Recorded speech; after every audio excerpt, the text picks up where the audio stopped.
Magandang gabi mga kapuso, narito na po ang episode 57 ng Royal Blood, araw ng Martes, September 5, 2023. Umiiyak nga itong si Cleope dahil nga nandito na nga yung big revelation. Nung araw daw na yun, nandudun daw siya, saksi daw siya sa pangyayari bago pa mamatay itong si Ma'am Victoria. Nasa ospital ito at namamaalam na nga ito kay Gustavo. Sabi niya, nararamdaman ko na malapit na ako maglaho dito sa mundo. Pero bago yon, meron akong ipagtatapat sa'yo dahil alam ko na hindi mo pa ako mapapatawad. So sabi ni Gustavo, ano yun? Meron akong anak sa ibang lalaki at iyon ay walang iba kundi si Margaret. Hindi mo siya tunay na anak. So anong nangyari? Nawala ito sa pagkakahawak ng kamay ni Gustavo sa kanyang misis, no? Bigla siyang para bang siyang sinaksak, di ba? Bigla siyang nahinto, tapos tumayo siya. Tinatawag-tawag siya ng kanyang asawa, ngunit hindi nakikinig si Gustavo. Ayun ang isiniwalat nito ni Cleope. Kaya lahat talaga nakatutok sa kanya. Lahat talaga nakatingin sa kanya. So ang sabi naman ni Beatrice, so si Mama ay merong affair sa ibang lalaki.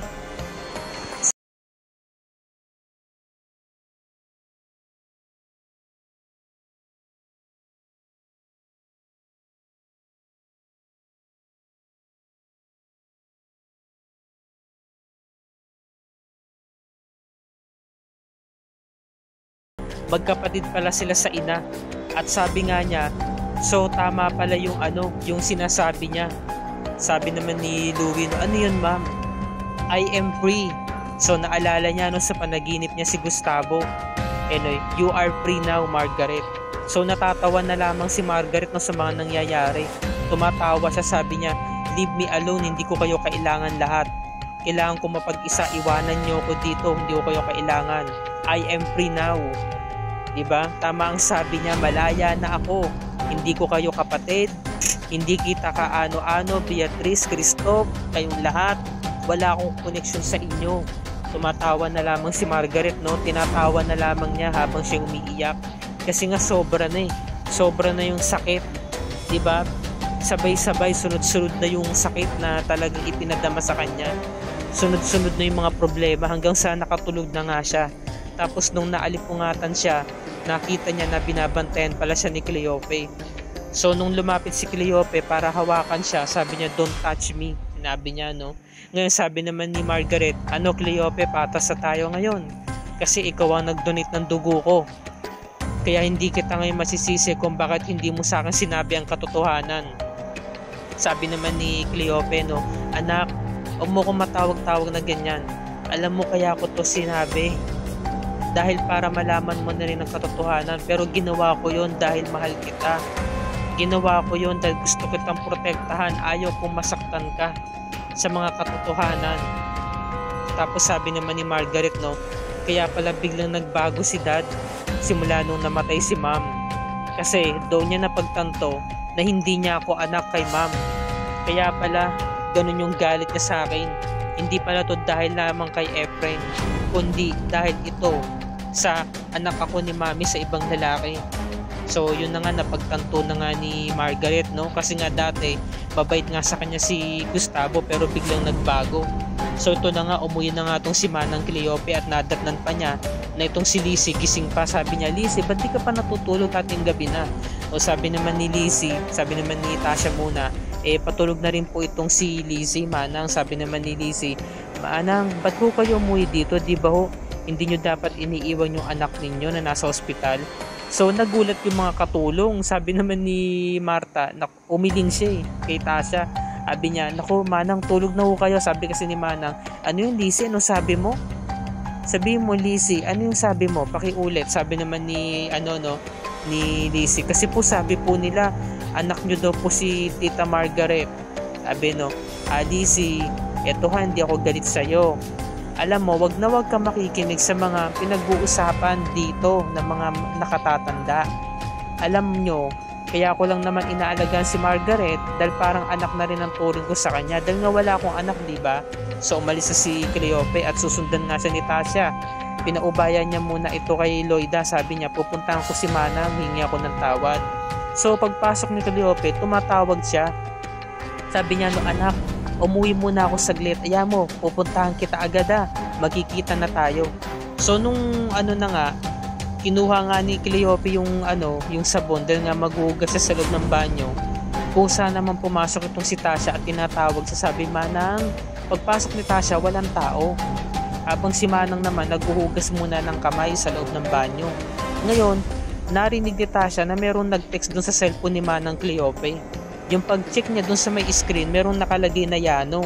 Ang nakalagay sa text messages, ingat Nay. Ngayon ang tanong, sino si Yano? Kaya nagkaroon ng ideya tong si Tasha na kunan ito ng picture. Kinunan niya yung cellphone niya at kinuhanan ng picture yung screen mismo ng cellphone ni Manang Cleope. Nag-investigador na rin ang ating Tasha. Hanggang sa nagulat nga siya dahil papalabas na nga ng banyo itong si Manang. Kaya nangyari, nagtago muna siya doon sa may drawer. Ayan, sa may aparador. Ayan. Ngayon, nagulat siya dahil munti ka na siyang mahuli. Munti ka na siyang makita ni Manang. Ngayon, binuksan ni Manang bahagya yung pintuan ng aparador para kunin pala yung tuwalya dahil maliligo na nga siya. So nakahinga ng maluwag tong si Tasha. Ngayon, no, pagpasok ni Manang sa banyo, saka naman dahan-dahan lumabas ng aparador itong si Tasha at nag-ninja moves. Talagang dahan-dahan siyang lumabas ng kwarto at takot na takot talaga siya dahil nga baka mahuli siya. Ngayon, sa pagtatakbo niya, bigla na lamang merong nagtakip ng kanyang bibig at sinipa niya. No, kasi akala niya kung sino, yung pala si Napoy. Sabi niya, ba't kasi ikaw sunod na sunod? Ano bang ginawa mo At nandito ka, question sa kanya ni Napoy. Sabi naman ni Tasha, kamaingay, meron ako ibabalita sa'yo. Meron ako nakalap na impormasyon tungkol kay Manang. Alam mo ba, pagpasok ko ng kwarto, meron nag-text sa kanya at nakita ko doon sa screen ng cellphone niya na merong doon text messages na Nay, ingat Nay, at Yano. Tinatawag siyang nanay. Ito pa nga, kinunan ko pa nga ng picture Ito yung cellphone ko, ito yung picture. So ang ginawa ni Napoy, matalino si Napoy isasave niyo yung phone number sa kanyang cellphone. Ayun pala, nakasave mismo sa phone book niya yung numero at lumabas number ni Emil. At ito na nga, nagkatagpo na nga yung mag-ina. Sabi naman ni Cleope, anak, sa wakas naman nagkita na rin tayo. Sabi naman ni Emil, no, Nay, bakit naman kayo nag-donate ng dugo pa kay Margaret? Kaya naman talaga masyado na kayo nag-aalala sa Margaret na yun. Sabi naman ni Cleope, alam mo naman anak, na parang anak ko na rin ang turing kay Margaret. At saka ngayon napagtanto naman natin na hindi naman parte ng royales itong si Margaret, kaya hindi siya parte ng paghihiganti natin. So nalaman natin na maghihiganti pala itong pamilya ni Cleope, itong mag-inang to, sa pamilya Royales. At nalaman na rin natin, grabe yung mga revelation, yung mga plot twist. Talagang nakakaloko mga kapuso, na mag-ina pala itong sina Emil sa si Cleope. At eto na nga, ayan nakita ni Napoy na nakasave pala sa contacts yung number nito ni Emil at kay Emil yung numerong yun na pagtugma niya. Kaya nung sumunod na araw, nakipagkita siya rito kina Otep. Sabi naman ni Otep, himala, Napoy, sumama ka sa investigasyon namin. Ibig sabihin ba nito, sumasama ka na sa pag-iimbestiga? Sabi naman ni Napoy, sa akin, hindi naman ako magugulat. Pero ikaw, baka magulat ka sa ibabalita ko sa'yo. Ano yun, Napoy? Ano ibig mong sabihin? Ba't ganyan ako makatitig? Nanay mo si Cleope, Sabihin mo na ang totoo. Sabi naman ni Emil, hindi totoo yan mga sinasabi mo. Ano naman kung nanay ko siya? Umalis si Emil, ngayon kinuha ni Napoy, sinandun sa pader. Sabi niya, sino ka ba talaga, Emil? Ano ba talaga ang kasalanan ng pamilya namin sa'yo? Ba't mo kami ginaganito? Sinasama mo ako sa kaso? Sa pag-iimbestiga? Para sa huli, mag-away-away kami ng mga kapatid ko? At kami yung magpatayan sabi naman ni Emil. Hindi ako kalaban dito, Napoy, nagkakamali ka. Isa rin akong royales. So nagulat si Napoy. Isa rin palang royales itong si Emil. So parang nagkakatugma na yung mga iniisip natin mga kapuso, di ba? So maya-maya malalaman natin. Hanggang sa nagkita na nga ito, nagkaharap-harap na. Ito na yung another grand revelation. Sabi naman ni Napoy, dinala kami rito ni Emil kasi gusto ko makausap ko kayo. So sabihin nyo na ang totoo, Manang, ano ba talaga ang connection ninyo sa pamilya namin? So pinagtapat na ni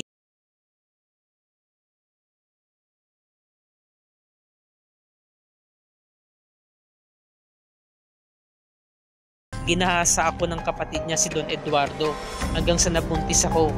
At ipinanganak ko nga itong si Emil, naging anak namin siya. Ngayon, magsusumbong ako sa mga pulis, ngunit napigilan ako ni Sir Gustavo. Ang sabi sa akin ni Gustavo, matindi ang kakalabanin mo. Kung susuplong mo kami sa mga pulis, Royales pa rin ang makakalaban mo. Wala ka pa rin ligtas, sabi naman ni Cleope, kahit na binaboy ako ng kapatid mo. Kaya gusto kong makuha ang karapatan ko, ang hustisya, sabi naman ni Gustavo. Sige, ganito na lang. Ako na ang bahala sa anak mo para wala ka nang masabi pa. So ang sabi ni Emil, pinag-aral ako ni Don Gustavo. Binigay niya lahat ng mga pangangailangan sa amin. Inalagaan niya ako. At saka sinabi naman ni Cleope, hindi ko rin pinagamit ang apelyido ko, lalo-lalo na ang apelyidong Royales kay Emil. Kasi gusto ko lumayo siya at ayaw kong magkaroon pa siya ng koneksyon sa pamilya Royales. Kasi magkakaroon lang ito ng gulo. Hanggang sa isang araw nga, pinatawag nga itong si Emil ni Gustavo para manilbihan sa kanya, para maging private investigator, diba? Kasi nga wala na raw siyang makuha. So sabi naman ni Gustavo, so willing ka ba na magtrabaho sa akin? O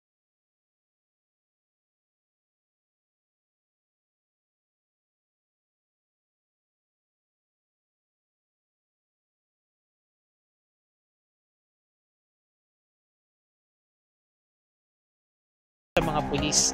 So ang sabi ni Napoy, huwag kayong mag-alala. Tayong apat lang ang nakakaalam nito, hindi ito makakalabas kahit kanino. So nakahinga na maluwag itong sina Cleope saka si Emil at nagpasalamat ng marami itong si Cleope. So dito na po nagtatapos ang review and recap natin para sa gabing ito.